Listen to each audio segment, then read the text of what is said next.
नमस्कार दोस्तों, मैं हूं रजनीश और स्वागत करता हूं आपके अपने चैनल एजुकेशन संसार में। दोस्तों, आज है रविवार का दिन यानी कहानियों का दिन। तो इसी कड़ी में मैं आज आपको सुनाऊंगा आचार्य रामचंद्र शुक्ल की सुप्रसिद्ध कहानी 11 वर्ष का समय। तो आइए शुरू करते हैं आज की कहानी। दिन भर बैठे बैठे मेरे सिर में पीड़ा उत्पन्न हुई। मैं अपने स्थान से उठा और अपने एक नए एकांतवासी मित्र के यहाँ मैंने जाना विचारा। जाकर मैंने देखा तो वे ध्यानमग्न सिर नीचा किए हुए कुछ सोच रहे थे। मुझे देखकर कुछ आश्चर्य नहीं हुआ, क्योंकि यह कोई नई बात नहीं थी।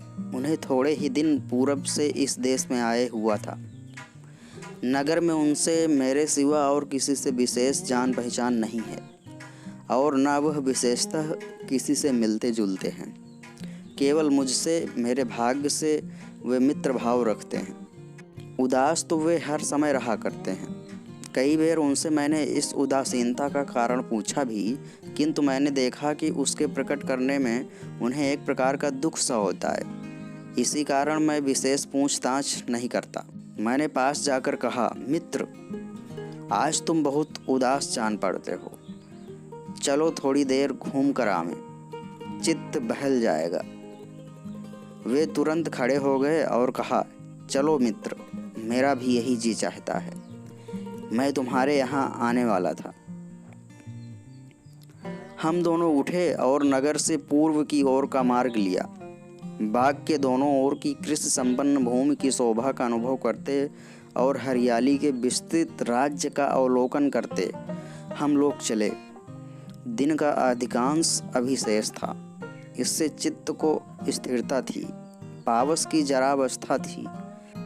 इससे ऊपर से भी किसी प्रकार के अत्याचार की संभावना न थी। प्रस्तुत ऋतु की प्रशंसा भी हम दोनों बीच बीच में करते जाते थे। आहा, ऋतुओं में उदारता का अभिमान यही कर सकता है। दीन कृषकों को अन्नदान और सूर्यातप पृथ्वी को वस्त्रदान देकर यश का भागी यही होता है। इसे तो कवियों की काउंसिल से राय बहादुर की उपाधि मिलनी चाहिए। यद्यपि पावस की युवावस्था का समय नहीं है, किंतु उसके यश की ध्वजा फहरा रही है। स्थान स्थान पर प्रसन्न सलिल पूर्ण ताल यद्यपि उसकी पूर्व उदारता का परिचय दे रहे हैं। इन्हीं भावों की उलझन में पड़कर हम लोगों का ध्यान मार्ग की शुद्धता की ओर ना रहा। हम लोग नगर से बहुत दूर निकल गए। देखा तो धीरे धीरे भूमि में परिवर्तन होने लगा था।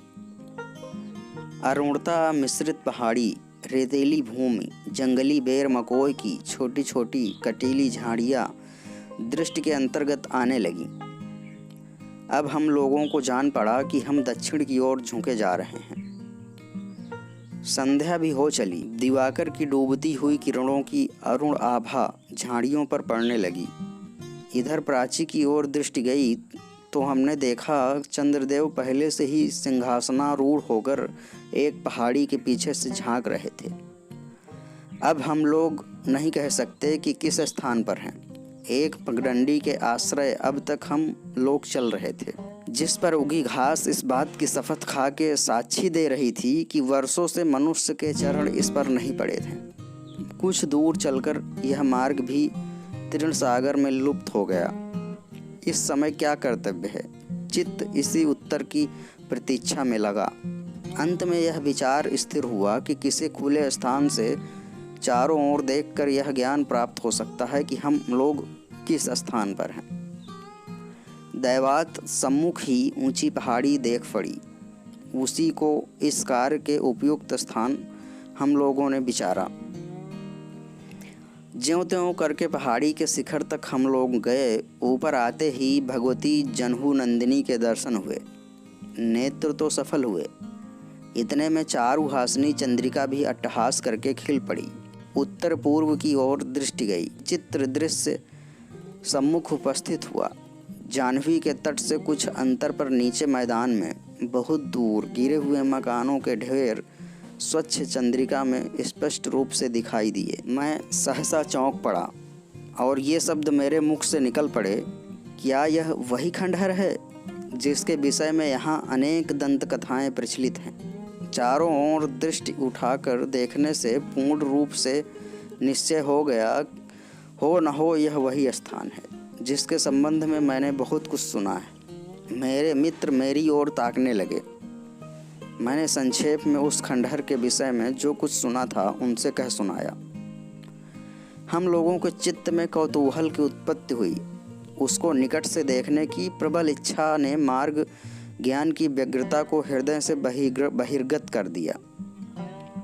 उत्तर की ओर उतरना बड़ा दुष्कर प्रतीत हुआ, क्योंकि जंगली वृक्षों और कटीली झाड़ियों से पहाड़ी का वह भाग आच्छादित था। पूर्व की ओर हम लोग सुगमता पूर्वक नीचे उतरे। यहाँ से खंडहर लगभग 1.5 मील प्रतीत होता था। हम लोगों ने पैरों को उसी ओर मोड़ा। मार्गों में घुटनों तक उगी हुई घास पग पग पर बाधा उपस्थित करने लगी, किंतु अधिक विलंब तक यह कष्ट हम लोगों को भोगना न पड़ा, क्योंकि आगे चलकर फूटे हुए खपड़ेलों की सिटकियां मिलने लगी। इधर उधर गिरी हुई दीवारों और मिट्टी के ढूह प्रत्यक्ष होने लगे। हम लोगों ने जाना कि अब यहीं से खंडहर का आरंभ है। दीवारों की मिट्टी से स्थान क्रमशः ऊंचा होता जाता था, जिस पर से होकर हम लोग निर्भय जा रहे थे। इस निर्भयता के लिए हम लोग चंद्रमा के प्रकाश के भी अनुग्रहित हैं।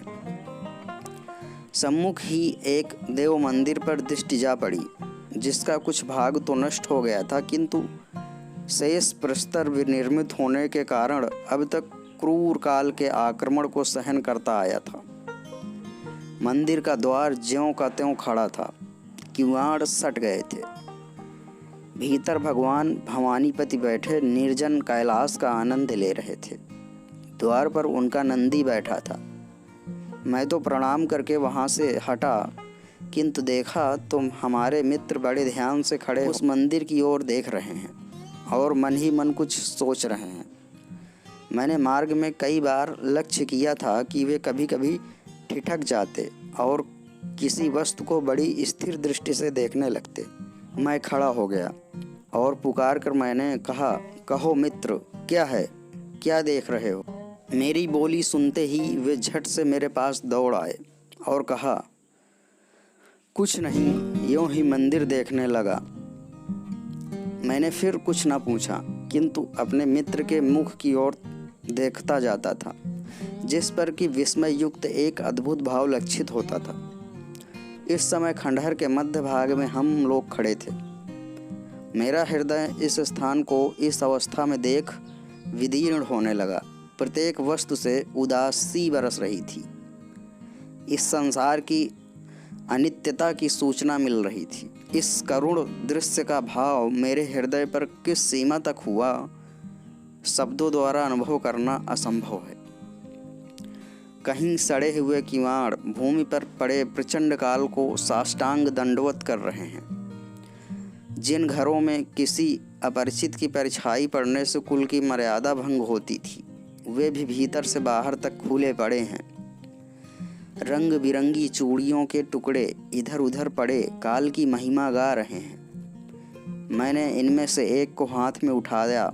उठाते ही यह प्रश्न उपस्थित हुआ कि वे कोमल हाथ कहाँ हैं जो इन्हें धारण करते थे। हाँ, यही स्थान किसी समय नर नारियों के आमोद प्रमोद से पूर्ण रहा होगा और बालकों के कल्लोल की ध्वनि चारों ओर से आती रही होगी। वही आज कराल काल के कठोर दांतों के तले पिसकर चकनाचूर हो गया है।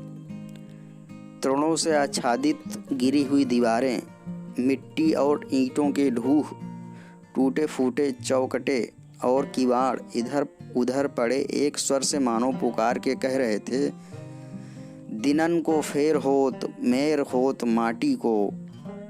प्रत्येक पार्श्व से मानो यही ध्वनि आ रही थी। मेरे हृदय में करुणा का एक समुद्र उमड़ा, जिसमें मेरे विचार सब मग्न होने लगे। मैं एक स्वच्छ शिला पर, जिसका कुछ भाग तो पृथ्वी तल में धंसा था और शेषांश बाहर था, बैठ गया। मेरे मित्र भी आकर मेरे पास बैठे। मैं तो बैठे बैठे काल चक्र की गति पर विचार करने लगा। मेरे मित्र भी किसी विचार में ही डूबे थे, किंतु मैं नहीं कह सकता कि वह क्या था। यह सुंदर स्थान इस शोचनीय और पतित दशा को क्यों कर प्राप्त हुआ? मेरे चित्त में तो यही प्रश्न बार बार उठने लगा, किंतु उसका संतोषदायक उत्तर प्रदान करने वाला वहाँ कौन था? हनुमान ने यथासाध्य प्रयत्न किया, परंतु कुछ फल न प्राप्त हुआ। माथा घूमने लगा। न जाने कितने और किस किस प्रकार के विचार मेरे मस्तिष्क से होकर दौड़ गए। हम लोग अधिक विलंब तक इस अवस्था में न रहने पाए। यह क्या मधुसूदन, यह कौन सा दृश्य है? जो कुछ देखा उससे अवाक रह गया। कुछ दूर पर एक सफ़ेद वस्त्र धारणी स्त्री इसी खंडहर की ओर आती देख पड़ी।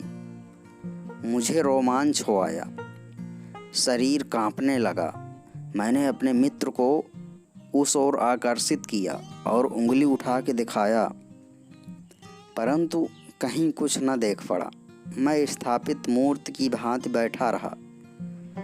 पुनः वही दृश्य। अब की बार ज्योत्सना लोक में स्पष्ट रूप से हम लोगों ने देखा कि एक सफ़ेद वस्त्र धारणी स्त्री एक जलपात्र लिए खंडहर के एक भाग से होकर दूसरी ओर वेग से निकल गई और उन्हीं खंडहरों के बीच न जाने कहाँ अंतर्धान हो गई। इस अदृष्ट पूर्व व्यापार को देख मेरे मस्तिष्क में पसीना आ गया और कई प्रकार के भ्रम उत्पन्न होने लगे।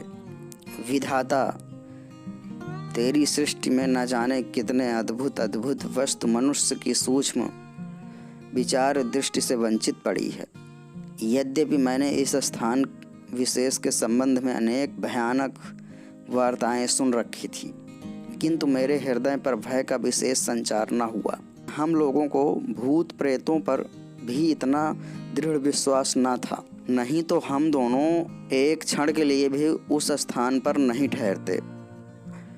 रात्रि भी अधिक व्यतीत होती जाती थी।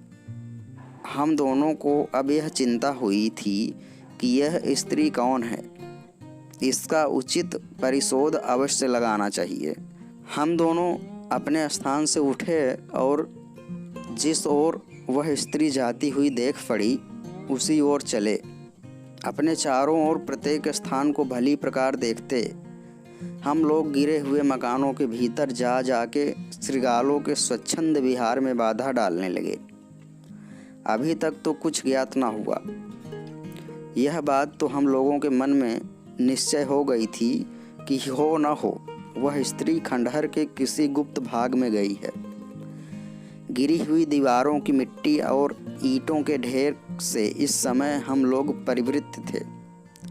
बाह्य जगत की कोई वस्तु दृष्टि के अंतर्गत न थी। हम लोगों को जान पड़ता था कि किसी दूसरे संसार में खड़े हैं। वास्तव में खंडहर के एक भयानक भाग में हम इस समय खड़े थे। सामने एक बड़ी ईंटों की दीवार देख पड़ी जो औरों की अपेक्षा अच्छी दशा में थी। इसमें एक खुला हुआ द्वार था। इसी द्वार से हम दोनों ने इसमें प्रवेश किया। भीतर एक विस्तृत आंगन था जिसमें बेर और बबूल के पेड़ स्वच्छंदता पूर्वक खड़े उस स्थान को मनुष्य जाति से संबंध मुक्त सूचित करते थे। इससे पैर धरते ही मेरे मित्र की दशा कुछ और हो गई और वे चट बोल उठे, मित्र, मुझे ऐसा जान पड़ता है कि जैसे मैंने इस स्थान को और कभी देखा हो। यही नहीं कह सकता कब प्रत्येक वस्तु यहाँ की पूर्व परिचित सी जान पड़ती है। मैं अपने मित्र की ओर ताकने लगा। उन्होंने आगे कुछ न कहा। मेरा चित्त इस स्थान के अनुसंधान करने को मुझे बाध्य करने लगा। इधर उधर देखा तो एक और मिट्टी पड़ते पड़ते दीवार की ऊंचाई के अर्धभाग तक वह पहुंच गई थी। इस पर से होकर हम दोनों दीवार पर चढ़ गए। दीवार के नीचे दूसरे किनारे में एक कोठरी दिखाई दी। मैं इसमें उतरने का यत्न करने लगा। बड़ी सावधानी से एक उभड़ी हुई ईंट पर पैर रखकर हम दोनों नीचे उतर गए। यह कोठरी ऊपर से बिल्कुल खुली थी। कोठरी के दाहिनी ओर एक द्वार दिखाई दिया जिसमें एक जीर्ण किवाड़ लगा हुआ था। हम लोगों ने निकट जाकर किवाड़ को पीछे की ओर धीरे से धकेला तो जान पड़ा कि वह भीतर से बंद है। मेरे तो पैर कांपने लगे। पुनः साहस को धारण कर हम लोगों ने किवाड़ को छोटे छोटे रंध्रों से झांका तो एक प्रशस्त कोठरी देख पड़ी। एक कोने से मंद मंद एक प्रदीप जल रहा था, जिसके प्रकाश द्वार तक न पहुंचता था। यदि प्रदीप उसमें न होता तो अंधकार के अतिरिक्त हम लोग और कुछ न देख पाते। हम लोग कुछ काल तक स्थिर दृष्टि से उसी ओर देखते रहे। इतने में एक स्त्री की आकृति देख पड़ी, जो हाथ में कई छोटे छोटे पात्र लिए उस कोठरी के प्रकाशित भाग में आई। अब तो किसी प्रकार का संदेह न रहा। एक बार इच्छा हुई कि किवाड़ खटखटाएं, किंतु कई बातों का विचार करके हम लोग ठहर गए। जिस प्रकार से हम लोग कोठरी में आए थे, धीरे धीरे उसी प्रकार निःशब्द दीवार से होकर फिर आंगन में आए। मेरे मित्र ने कहा, इसका पता अवश्य लगाओ कि यह स्त्री कौन है। अंत में हम दोनों आड़ में इस आशा से कि कदाचित वह फिर बाहर निकले बैठे रहे। पौन घंटे के लगभग हम लोग इसी प्रकार बैठे रहे। इतने में वही श्वेत वसनधारणी स्त्री आंगन में सहसा आकर खड़ी हो गई। हम लोगों को यह देखने का समय न मिला कि वह किस ओर से आई। उसका अपूर्व सौंदर्य देखकर हम लोग स्तंभित व चकित रह गए। चंद्रिका में उसके सर्वांग की सुंदरता स्पष्ट जान पड़ती थी। गोरा वर्ण, शरीर किंचित क्षीण और आभूषणों से सर्वथा रहित मुख उसका, यद्यपि उस पर उदासीनता और शोक का स्थायी निवास प्रतीत होता था, एक अलौकिक प्रशांत कांति से देदीप्यमान हो रहा था। सौम्यता उसके अंग अंग से प्रदर्शित होती थी। वह साक्षात देवी जान पड़ती थी। कुछ काल तक किंग कर्तव्य विमूढ़ होकर स्तब्ध लोचनों से उसी ओर हम लोग देखते रहे। अंत में हमने अपने को संभाला और इसी अवसर को हमने विचारा। हम लोग अपने स्थान से उठे और तुरंत उस देवी रूपड़ी के सम्मुख हुए। वह देखते ही बेग से पीछे हटी। मेरे मित्र ने गिड़गिड़ा कर कहा, देवी, ढिठाई क्षमा करो, मेरे भ्रमों का निवारण करो। वह स्त्री कुछ देर तक चुप रही, फिर स्निग्ध और गंभीर स्वर से बोली, तुम कौन हो और क्यों मुझे व्यर्थ कष्ट देते हो? इसका उत्तर ही क्या था? मेरे मित्र ने फिर विनीत भाव से कहा, देवी, मुझे बड़ा कौतूहल है। दया करके यहाँ का सब रहस्य कहो। इस पर उसने उदास स्वर से कहा, तुम हमारा परिचय लेके क्या करोगे? इतना जान लो कि मेरे समान अभागिनी इस समय इस पृथ्वी मंडल में कोई नहीं है। मेरे मित्र से रहा न गया। हाथ जोड़कर उन्होंने फिर से निवेदन किया, देवी, अपने वृत्तांत से मुझे परिचित करो। इसी हेतु हम लोगों ने इतना साहस किया है। मैं तुम्हारे ही समान दुखिया हूँ। मेरा भी इस संसार में कोई नहीं है। मैं अपने मित्र का यह भाव देखकर चकित रह गया। स्त्री ने करुण स्वर से कहा, तुम मेरे नेत्रों के सम्मुख भूला भुलाया मेरा दुख फिर से याद करने का आग्रह कर रहे हो? अच्छा, बैठो। मेरे मित्र निकट के एक पत्थर पर बैठ गए। मैं भी उन्हीं के पास जा बैठा। कुछ काल तक सब लोग चुप रहे। अंत में वह स्त्री बोली, इसके प्रथम कि मैं अपने वृत्तांत से तुम्हें परिचित करूं, तुम्हें शपथ पूर्वक यह प्रतिज्ञा करनी होगी कि तुम्हारे सिवा यह रहस्य संसार में और किसी के कानों तक न पहुँचे, नहीं तो इस स्थान पर रहना दुष्कर हो जाएगा और आत्महत्या ही मेरे लिए एकमात्र उपाय शेष रह जाएगा। हम लोगों के नेत्र गीले हो गए। मेरा मित्र ने कहा, देवी, मुझसे तुम किसी प्रकार का भय न करो, ईश्वर मेरा साक्षी है। स्त्री ने तब इस प्रकार कहना आरंभ किया, यह खंडहर जो तुम देखते हो, आज से 11 वर्ष पूर्व एक सुंदर गांव था। यहाँ अधिकांश ब्राह्मण और क्षत्रियों की बस्ती थी। यह घर जिसमें हम लोग बैठे हैं, चंद्रशेखर मिश्र नामी एक प्रतिष्ठित और कुलीन ब्राह्मण का निवास स्थान था। घर में उनकी स्त्री और एक पुत्र था। इस पुत्र के सिवा उन्हें और कोई संतान न थी। आज 11 वर्ष हुए कि मेरा विवाह इसी चंद्रशेखर मिश्र के पुत्र के साथ हुआ था। इतना सुनते ही मेरे मित्र सहसा चौंक पड़े। हे परमेश्वर, यह सब स्वप्न हुआ या प्रत्यक्ष? यह शब्द उनके मुख से निकले ही थे कि उनकी दशा विचित्र हो गई। उन्होंने अपने को बहुत संभाला और फिर संभल कर बैठे। वह स्त्री उनका यह भाव देखकर विस्मित हुई और उसने पूछा, क्यों, क्या है? मेरे मित्र ने विनीत भाव से उत्तर दिया, कुछ नहीं, यूं ही मुझे एक बात का स्मरण आया, कृपा करके आगे कहिए। स्त्री ने फिर कहना आरंभ किया, मेरे पिता का घर काशी में अमुक मोहल्ले में था। विवाह के 1 वर्ष पश्चात ही इसी गांव में एक भयानक दुर्घटना उपस्थित हुई। यहीं से मेरे दुर्दमनीय दुख का जन्म हुआ। संध्या को सब ग्रामीण अपने अपने कार्य से निश्चिंत होकर अपने अपने घरों को लौटे। बालकों का कोलाहल बंद हुआ। निद्रा देवी ने ग्रामीणों के चिंता शून्य हृदयों में अपना डेरा जमाया। आधी रात से अधिक बीत चुकी थी। कुत्ते भी थोड़ी देर तक भौंककर अंत में चुप रहे थे। प्रकृति निस्तब्ध हुई। सहसा गांव में कोलाहल मचा और धमाके के कई शब्द हुए। कोलाहल सुनकर बच्चे भी जागे। एक दूसरे का नाम ले लेकर लोग चिल्लाने लगे। अपने अपने घरों में से लोग बाहर निकलकर खड़े हुए। भगवती जाह्नवी को द्वार पर बहते हुए पाया।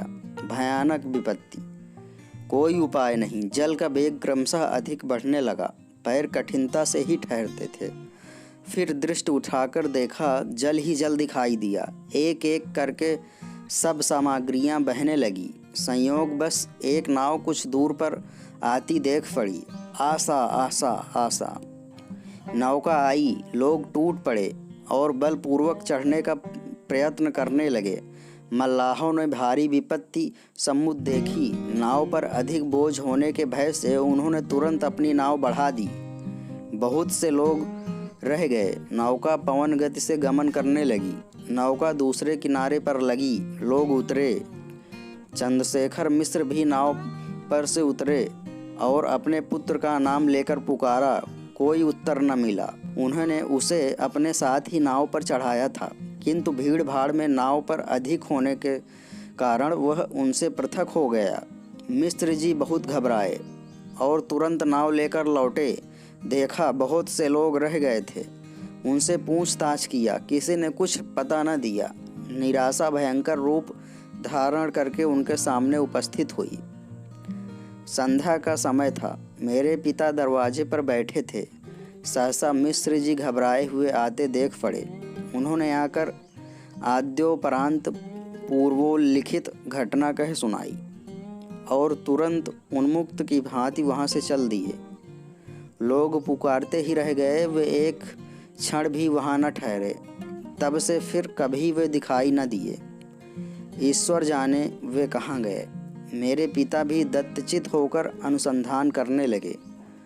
उन्होंने सुना कि गांव के बहुत से लोग नाव पर चढ़ चढ़कर इधर उधर भाग गए हैं, इसलिए उन्हें आशा थी। इस प्रकार ढूंढते ढूंढते कई माह व्यतीत हो गए। अब तक वे समाचार की प्रतीक्षा में थे और उन्हें आशा थी, किंतु अब उन्हें चिंता हुई। चंद्रशेखर मिश्र का भी तब से कहीं कुछ समाचार नहीं मिला। जहाँ जहाँ मिश्र जी का संबंध था मेरे पिता स्वयं गए, किंतु चारों ओर से निराश लौटे। 1 वर्ष बीत गया, 2 वर्ष बीत गया, तीसरा वर्ष आरंभ हुआ। पिता बहुत इधर उधर दौड़ते, अंत में ईश्वर और भाग्य के ऊपर छोड़कर बैठ रहे। तीसरा वर्ष भी व्यतीत हो गया। मेरी अवस्था उस समय 14 वर्ष की रही होगी। अब तक तो मैं निर्बोध बालिका थी। अब क्रमशः मुझे अपनी वास्तविक दशा का ज्ञान होने लगा। मेरा समय भी अहर्निश इसी चिंता में अब व्यतीत होने लगा। शरीर दिन पर दिन क्षीण होने लगा। मेरे देवतुल्य पिता ने यह बात जानी। वे सदा मेरे दुख भुलाने का यत्न करते रहते थे। अपने पास बैठाकर रामायण आदि की कथा सुनाया करते थे। पिता अब वृद्ध होने लगे। दीवा रात्रि की चिंता उन्हें और भी वृद्ध बना दिया। घर के समस्त कार्य संपादन का भार मेरे बड़े भाई के ऊपर पड़ा। उनकी स्त्री का स्वभाव बड़ा क्रूर था। कुछ दिन तक तो किसी प्रकार चला, अंत में वह मुझसे डाह करने लगी, जलने लगी और कष्ट देना प्रारंभ किया। मैं चुपचाप सब सहन करती थी। धीरे धीरे आश्वास वाक्य के स्थान पर वह तीक्ष्ण वचनों से मेरे चित्त अधिक दुखाने लगी। यदि कभी मैं अपने भाई से निवेदन करती तो वे भी कुछ न बोलते, आनाकानी कर जाते और मेरे पिता की वृद्धावस्था के कारण कुछ नहीं चल सकती थी। मेरे दुख को समझने वाला अब वहाँ कोई देख न पड़ता था। मेरी माता का पहले ही परलोकवास हो चुका था। मुझे अपनी दशा पर बड़ा दुख हुआ था। मेरा स्वामी यदि इस समय होता तो क्या मेरी यही दशा होती? पिता के घर क्या इन्हीं वचनों द्वारा मेरा सत्कार किया जाता? यही सब विचार करके मेरा हृदय फटने लगता था। अब क्रमशः मेरा हृदय मेघाच्छन्न होने लगा। मुझे संसार शून्य दिखाई देने लगा। एकांत में बैठकर मैं अपनी अवस्था पर आंसू बहाया करती। उसमें भी यह भय लगा रहता कि कहीं भौजाई न पहुंच जाए। एक दिन उसने मुझे इस अवस्था में पाया तो तुरंत व्यंग वचनों द्वारा आश्वासन देने लगी। मेरा शोकार्त हृदय अग्निशिखा की भांति प्रज्वलित हो उठा, किंतु मौन के सिवा अन्य उपाय ही क्या था। दिन दिन मुझे यह दुख असह्य होने लगा। एक रात्रि को मैं उठी, किसी से कुछ न कहा और सूर्योदय के प्रथम ही अपने पिता का गृह मैंने परित्याग किया। मैं अब यह नहीं कह सकती कि उस समय मेरा क्या विचार था। मुझे एक बेर अपने पति के स्थान को देखने की लालसा हुई। दुख और शोक से मेरी दशा उन्मत्त की सी हो गई थी। संसार में मैंने दृष्टि उठाकर देखा तो मुझे और कुछ न दिखलाई दिया, केवल चारों ओर दुख। सैकड़ों कठिनाइयाँ झेलकर अंत में मैं इस स्थान तक आ पहुँची। उस समय मेरी अवस्था केवल 16 वर्ष की थी। मैंने इस स्थान को उस समय भी प्रायः इसी दशा में पाया था। यहाँ आने पर मुझे कई चिन्ह ऐसे मिले जिनसे मुझे यह निश्चित हो गया कि चंद्रशेखर मिश्र का घर यही है। इसी स्थान को देखकर मेरे आर्त हृदय पर बड़ा कठोर आघात पहुँचा। इतना कहते कहते हृदय के आवेग ने शब्दों को उसके हृदय ही में बंदी कर रखा, बाहर प्रकट होने न दिया। क्षणिक पर्यंत वह चुप रही, सिर नीचे किए हुए भूमि की ओर देखती रही। इधर मेरे मित्र की दशा कुछ और ही हो रही थी। लिखित चित्र की भांति बैठे हुए एकटक ताक रहे थे। इंद्रियां अपना कार्य उस समय भूल गई थी। स्त्री ने फिर कहना आरंभ किया। इस स्थान को देख मेरा चित्त बहुत दग्ध हुआ। हाँ, यदि ईश्वर चाहता तो किसी दिन मैं इसी गृह की स्वामिनी होती। आज ईश्वर ने मुझको उसे इस अवस्था में दिखलाया। उसके आगे किसका बस है। अनुसंधान करने पर मुझे 2 कोठरियाँ मिली जो सर्व प्रकार से रक्षित और मनुष्य की दृष्टि से दुर्भेद्य थी। लगभग चारों ओर मिट्टी पड़ जाने के कारण किसी को उनकी स्थिति का संदेह नहीं हो सकता था। मुझे बहुत सी सामग्रियां भी इनमें प्राप्त हुई जो मेरी तुच्छ आवश्यकताओं के अनुसार बहुत थी। मुझे यह निर्जन स्थान अपने पिता के कष्टागार से प्रियतम प्रतीत हुआ। यहीं मेरे पति के बाल्यावस्था के दिन व्यतीत हुए थे।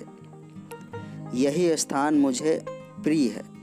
यहीं मैं अपने दुखमय जीवन का शेष भाग उसी करुणालय जगदीश्वर की, जिसने मुझे इस अवस्था में डाला, आराधना में बिताऊंगी। यही विचार मैंने स्थिर किया। ईश्वर को मैंने धन्यवाद दिया जिसने ऐसा उपयुक्त स्थान मेरे लिए ढूंढकर निकाला। कदाचित तुम पूछोगे कि इस अभागिनी ने अपने लिए इस प्रकार का जीवन क्यों उपयुक्त विचारा, तो इसका उत्तर यह है कि दुष्ट संसार भांति भांति की वासनाओं से पूर्ण है, जो मनुष्य को उसको सत्य पथ से विचलित कर देती है। दुष्ट और कुमार्गी लोगों के अत्याचार से बचा रहना भी कठिन कार्य है। इतना कह के वह स्त्री ठहर गई। मेरे मित्र की ओर उसने देखा। वे कुछ मिनट तक कठपुतली की भांति बैठे रहे। अंत में एक लंबी ठंडी सांस भर के उन्होंने कहा, ईश्वर, यह स्वप्न है या प्रत्यक्ष? स्त्री उनका यह भाव देख देख कर विस्मित हो रही थी। उसने पूछा, क्यों, कैसा चित्त है? मेरे मित्र ने अपने को संभाला और उत्तर दिया, तुम्हारी कथा का प्रभाव मेरे चित्र पर बहुत हुआ है। कृपा करके आगे कहो। स्त्री ने कहा, मुझे अब कुछ कहना शेष नहीं है। आज 5 वर्ष मुझे इस स्थान पर आए हुए संसार में किसी मनुष्य को आज तक यह प्रकट नहीं हुआ। यहाँ प्रेतों के भय से कोई भटकता भी नहीं था। इससे मुझे अपने को गोपनीय रखने में विशेष कठिनाई नहीं पड़ती। संयोगवश रात्रि में किसी की दृष्टि यदि मुझ पर पड़ी भी तो चुड़ैल के भ्रम से मेरे निकट तक आने का किसी को साहस न हुआ। आज प्रथम ऐसा संयोग उपस्थित हुआ है। तुम्हारे साहस को मैं सराहती हूँ और प्रार्थना करती हूँ कि तुम अपने शपथ पर दृढ़ रहोगे। संसार में अब मैं प्रकट होना नहीं चाहती। प्रकट होने से मेरी बड़ी दुर्दशा होगी। मैं यहीं अपने पति के स्थान पर अपना जीवन शेष करना चाहती हूँ। इस संसार में अब मैं बहुत दिन न रहूँगी। मैंने देखा मेरे मित्र का चित्त भीतर ही भीतर आकुल और संतप्त हो रहा था। हृदय का वेग रोक कर उन्होंने प्रश्न किया, क्यों, तुम्हें अपने पति का कुछ स्मरण है? स्त्री के नेत्रों से अश्रुधारा प्रवाहित हुई। बड़ी कठिनता पूर्वक उसने उत्तर दिया, मैं उस समय बालिका थी। विवाह के समय मैंने उन्हें देखा था। वह मूर्ति यद्यपि मेरे हृदय मंदिर में विद्यमान है, प्रचंड काल भी उसको वहाँ से हटाने में असमर्थ है। मेरे मित्र ने कहा, देवी, तुमने बहुत कुछ रहस्य प्रकट किया और जो कुछ शेष है अब मैं कहता हूँ। उन्होंने कहना आरंभ किया, इस आख्यायिका में यही ज्ञात होना शेष है कि चंद्रशेखर मिश्र के पुत्र की क्या दशा हुई। चंद्रशेखर मिश्र और उनकी पत्नी क्या हुए, सुनो। अब मैं कहता हूँ। नाव पर मिश्र जी ने अपने पुत्र को अपने साथ ही बैठाया। नाव पर भीड़ अधिक हो जाने के कारण वह उनसे अलग हो गया। उन्होंने समझा कि वह नाव पर ही है, कोई चिंता नहीं। इधर मनुष्यों की धक्का मुक्के से वह लड़का नाव पर से नीचे जा रहा। ठीक उसी समय मल्लाह ने नाव खोल दी। उसने कई बार अपने पिता को पुकारा, किंतु लोगों के कोलाहल में उन्हें कुछ सुनाई न दिया। नाव चली गई। बालक वहीं खड़ा रहा और लोग किसी प्रकार अपना अपना प्राण लेके इधर उधर भागे। नीचे भयानक जल प्रवाह, ऊपर अनंत आकाश। लड़के ने एक छप्पर को बहते हुए अपनी ओर आते देखा। तुरंत वह उसी पर बैठ गया। इतने में जल का एक बहुत ऊंचा प्रबल झोंका आया। छप्पर लड़के सहित शीघ्र गति से बहने लगा। वह चुपचाप मूर्तिवत उसी पर बैठा रहा। उसे यह ध्यान नहीं कि इस प्रकार कई दिन तक वह बहता गया। वह भय और दुविधा से संज्ञाहीन हो गया था। संयोगवश एक व्यापारी की नाव जिस पर रुई लदी थी पूरब की ओर जा रही थी। नौका का स्वामी भी बजरे ही पर था। उसकी दृष्टि उस लड़के पर पड़ी। वह उसे नाव पर ले गया। लड़के की अवस्था उस समय मृतप्राय थी। अनेक यत्न करने के उपरांत वह होश में आया। उस सज्जन ने लड़के की नाव पर बड़ी सेवा की। नौका बराबर चलती रही, बीच में कहीं न रुकी। कई दिनों के उपरांत कलकत्ते पहुंची। वह बंगाली सज्जन उस लड़के को अपने घर पर ले गया और उसने अपने परिवार में सम्मिलित किया। बालक ने अपने माता पिता के देखने की इच्छा प्रकट की। उसने बहुत समझाया और शीघ्र अनुसंधान करने का वचन दिया। लड़का चुप हो रहा। इसी प्रकार कई माह बीत गए। क्रमशः वह अपने पास के लोगों में हिल मिल गया। बंगाली महाशय के एक पुत्र था। दोनों में भाई जैसा प्रेम स्थापित हो गया। वह सज्जन उस लड़के के भावी हित की चेष्टा में तत्पर हुआ। ईस्ट इंडिया कंपनी के स्थापित किए हुए एक अंग्रेजी स्कूल में अपने पुत्र के साथ साथ उसे भी वह शिक्षा देने लगा। क्रमशः उसे अपने घर का ध्यान कम होने लगा। वह दत्तचित्त होकर शिक्षा में अपना सारा समय देने लगा। इसी बीच कई वर्ष व्यतीत हो गए। उसके चित्त में अब अन्य प्रकार के विचारों ने निवास किया। अब पहले परिचित लोगों के ध्यान के लिए उसके मन में कम स्थान शेष रहा। मनुष्य का स्वभाव ही इस प्रकार है। 9 वर्ष का समय निकल गया। इसी बीच में एक बड़ी चित्त आकर्षक घटना उपस्थित हुई। बंगदेशी सज्जन के उस पुत्र का विवाह हुआ। चंद्रशेखर का पुत्र भी उस समय वहां उपस्थित था। उसने सब देखा। दीर्घकाल की निद्रा भंग हुई। सहसा उसे ध्यान हो आया कि मेरा भी विवाह हुआ है, अवश्य हुआ है। उसे अपने विवाह का बारंबार ध्यान आने लगा। अपनी पाणिग्रहीता भार्या का भी उसे स्मरण हुआ। स्वदेश में लौटने का उसका चित्त आकुल होने लगा। रात दिन इसी चिंता में व्यतीत होने लगे। हमारे कतिपय पाठक हम पर दोषारोपण करेंगे कि हैं न कभी साक्षात हुआ, न कभी वार्तालाप हुआ, न कभी लंबी लंबी कोर्टशिप हुई। यह प्रेम कैसा? महाशय रुष्ट न होइए। इस अदृष्ट प्रेम का धर्म और कर्तव्य से घनिष्ठ संबंध है। इसकी उत्पत्ति केवल सदाशय और निस्वार्थ हृदय में ही हो सकती है। इसकी जड़ संसार के और प्रकार के प्रचलित प्रेमों से दृढ़तर और अधिक प्रशस्त है।